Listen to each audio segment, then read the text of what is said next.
NFL free agency is here, almost here, whatever you want to call it. We are on the day that there are going to be lots of signings made, lots of different things happening. And honestly, in multiple different facets, news has already broken, including Tee Higgins. Now, I'm live on NFL Daily right now, so if you're watching on the Chiefs Report, come check us out. We're live all day, breaking down every single move in NFL free agency. But I quickly wanted to talk about Tee Higgins and what exactly this request for a trade could land him in Kansas City. So this coming from Adam Schefter earlier this morning, as the franchise-tagged wide receiver Tee Higgins said he loves Cincinnati and hoped to be with the team for a long term. But it's disappointing that the team has not had any talks about a long-term contract since March of 2023. He's ready to move on to a new home. And Kansas City, we've talked about how I wanted them to sign Tee Higgins in multiple ways if he was going to land in free agency. Obviously, the Chris Jones signing, the franchise tag of L'Jarius Sneed. There's just simple things that don't exactly fit the mantra for the Chiefs in terms of cap space and monetary value. Now, the one thing that does fit is trying to improve this wide receiver room. And the Chris Jones signing, although on paper seems like a lot of money, but not this year.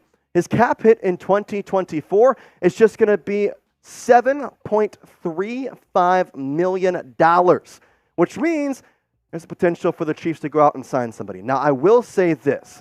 Obviously, Tee Higgins mentioned that he wants a long-term contract. And so with the Bengals not wanting to give him that, is he willing to go somewhere else and try and find a way to potentially not take a long-term deal? But again, I want to quote Brett Veach. The thing you get in Kansas City that you do not get anywhere else is what I like to call and what he liked to call the Kansas City discount. Because you can go a lot of places in the NFL, but you cannot go anywhere in the NFL right now where you have a chance to be a part of the first team in history to win 3 Super Bowls in a row. That just hasn't happened. And Tee Higgins, you'd be a perfect fit with Patrick Mahomes. I would honestly say if Tee gets traded, watch out. Super Bowl 59 rather, it's heading back to Kansas City. I want to ask your opinion on this because I know people have their opinions, and Patrick Mahomes could win a Super Bowl with nobody at wide receiver. So, should the Chiefs trade for a Tee Higgins? I don't exactly know what this cost would be, potentially a second-round pick. Obviously, he's not going to be under contract. There's a contract situation that you may have to pay him. So I'm letting you know right now. Let's hear what you say. Type Y for yes or type N for no. Would you like the Chiefs to trade for Tee Higgins into the 2024 season? I'm curious to see here a lot of your opinions, but let's look at the stats because, well, he's been a solid wide receiver for a long time in this league since he has entered it back 4 years ago. This past year, though, had a little bit of a hamstring issue, tightened up in the leg, and now we look at this, 15.6 average, little over 650 yards, 42 receptions, 5 touchdowns. But I want to point something out. In the times that he was with the Bengals and Jamar Chase was not on the field, it was clear he was the number 1 wide receiver. Back-to-back 1,000-yard seasons in 2021. And in 2022, Tee Higgins has honestly been the wide receiver 1.5 for the past 3 years since that drafting of Jamar Chase. You look back to his rookie year, him and Joe Burrow getting together, 908 yards. Obviously, the injury to Burrow really kind of inhibited what he could potentially do. And he just seems like a perfect fit for the Kansas City Chiefs.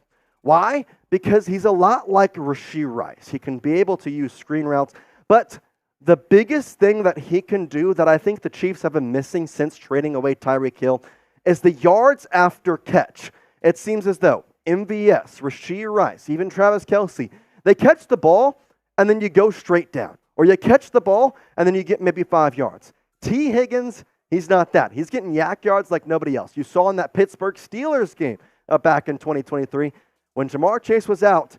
Guess what? He caught that pass from Jake Browning on 10 yards on an in route, little slant, took it 80 yards to the house. He's got the ability to do a lot of different facets. And similarly to Prize Picks, you have a lot of different ways you can put in some daily fantasy sports because they've got a lot of different stat types, a lot of different sports. And it's really, really fun to play. Plus, you can get a $100 deposit match by going to prizepicks.com/CLNS and using code CLNS.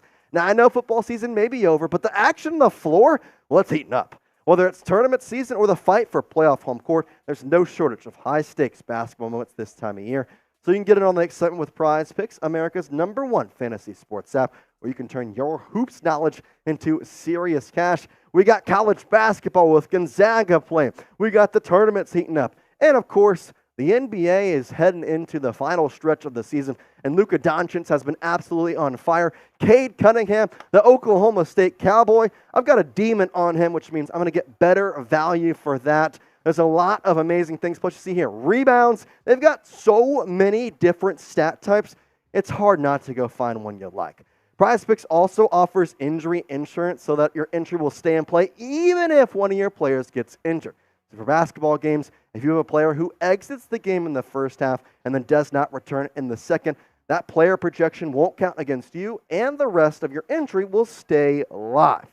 Quick withdrawals, easy gameplay, and an enormous selection of players and stat types are what makes PrizePicks the #1 daily fantasy sports app. Once again, go to prizepicks.com/CLNS and use code CLNS for a first deposit match of up to $100. Shout out to PrizePicks. It's daily fantasy sports made easy. All right, let's get back into Tee Higgins here, because I think it's important to note that this trade would have to be good on both sides, because I still think the Bengals are going to look for something in return that is of value. Obviously, they inhibited their way of asking price by letting it get to this point. It was very obvious to me, at least, that when Tee Higgins was franchise tag, he did not want to be in Cincinnati. But now it's clear, and so people who are going to trade for Tee, they're not going to give you a first-round pick. They may not even give you a second-round pick, because what's to say Tee doesn't hold out if he does not get traded by the start of the 2024 season.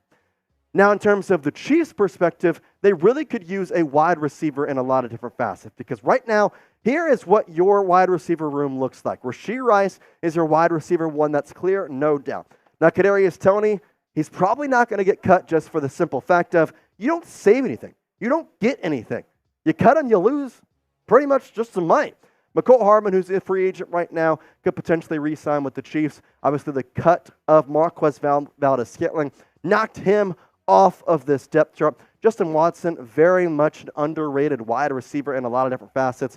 I doubt the Chiefs will side with you. James Sky Moore probably going to stay in terms of he doesn't provide too much value if you cut him. And then obviously Justin Ross. I still think the Chiefs are going to try and draft a wide receiver, but hey, if you trade away L'Jarius Sneed, pick 32 could be used on Ennis Rakestraw Jr. instead of having to get a wide receiver because you got Tee Higgins. I will say, though, make sure you're hitting that subscribe button, because we got some amazing Chiefs coverage coming out to you daily, twice a day, and twice on Sunday. So we got amazing stuff going on right here. We are currently on the road to 54,000 subscribers. This channel has risen and risen and risen and risen, and I want you to be a part of it, because we're providing some great coverage here for the Kansas City Chiefs. If you hit that subscribe button, the bosses may allow me to do some more videos. So, hey, more subs, more videos. Hit that sub button right now, youtube.com/ChiefsTV. You're on laptop, scroll down, little red subscribe button, click that. It'll turn gray, it'll make me very happy. The trade that I could see potentially happening is the Chiefs giving up their second-round pick at pick 64. But here's the thing.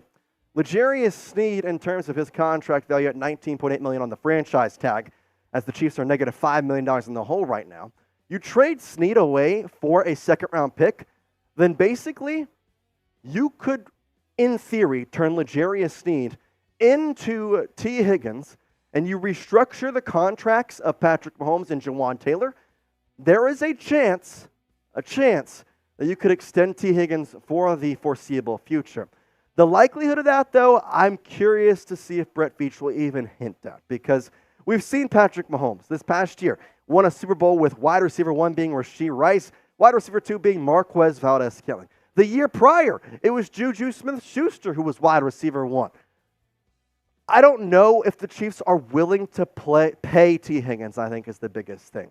So, where will he end up? Is it going to be in Kansas City? Is it going to be somewhere else? Is it going to be potentially staying in Cincinnati? Let me know down in the comment section, because there's a lot of different places that he can end up. I like the Chiefs in terms of the way he plays and his fit.